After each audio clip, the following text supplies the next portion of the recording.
Paano nagiging pari? Ano nga ba ang mga pinagdadaanan nila bago sila maging pari? Pagsisimula sa Bokasayon, vocation.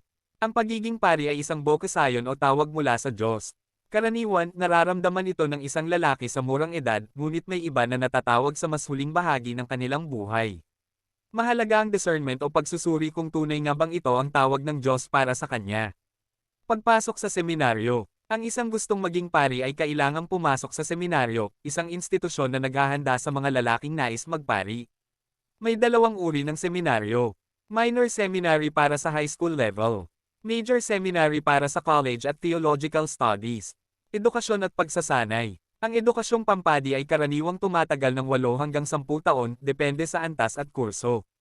Nahahati ito sa philosophy, 4 years, ito ang unang hakbang kung saan pinag-aaralan ang logika, etika, kasaysayan ng pilosopiya, at iba pa. Spiritual formation, pagsasanay sa buhay panalangin, disiplina, at espiritualidad.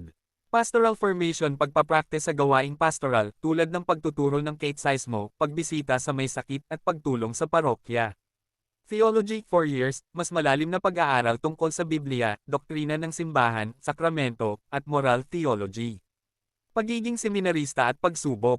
Ang mga seminarista ay kailangang sumailalim sa formation na pisikal, mental, emosyonal, at espiritual. Maaaring umalis o alisin ang seminarista kung hindi siya akma sa buhay pagkapari.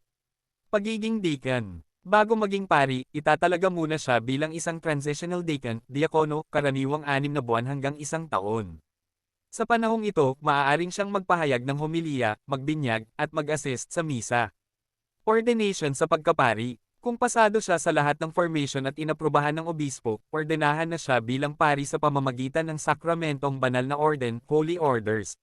Sa ordinasyon, ipinapahid sa kanyang mga kamay ang langis ng pagpapahid, chrism, at ipinagdarasal siya upang tanggapin ang Espiritu Santo. Bukod sa nabanggit kong mga hakbang, may iba pang mga mahalagang proseso at pagsusubok na pinagdadaanan ng isang seminarista bago tuluyang hiraangin bilang pari. Heto pa ang mga karagdagang dapat pagdaanan.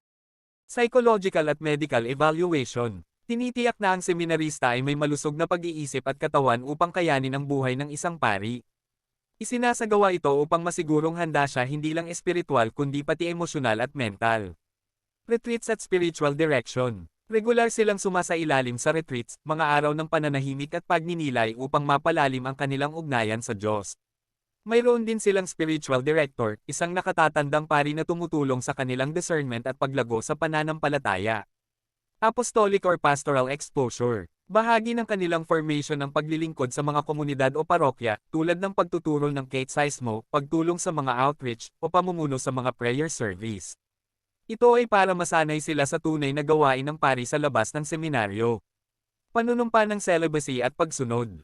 Bago ordinahan bilang pari, manunumpa sila na mamumuhay sa kalinisan, celibacy, hindi mag-aasawa o magkakaroon ng romantikong relasyon.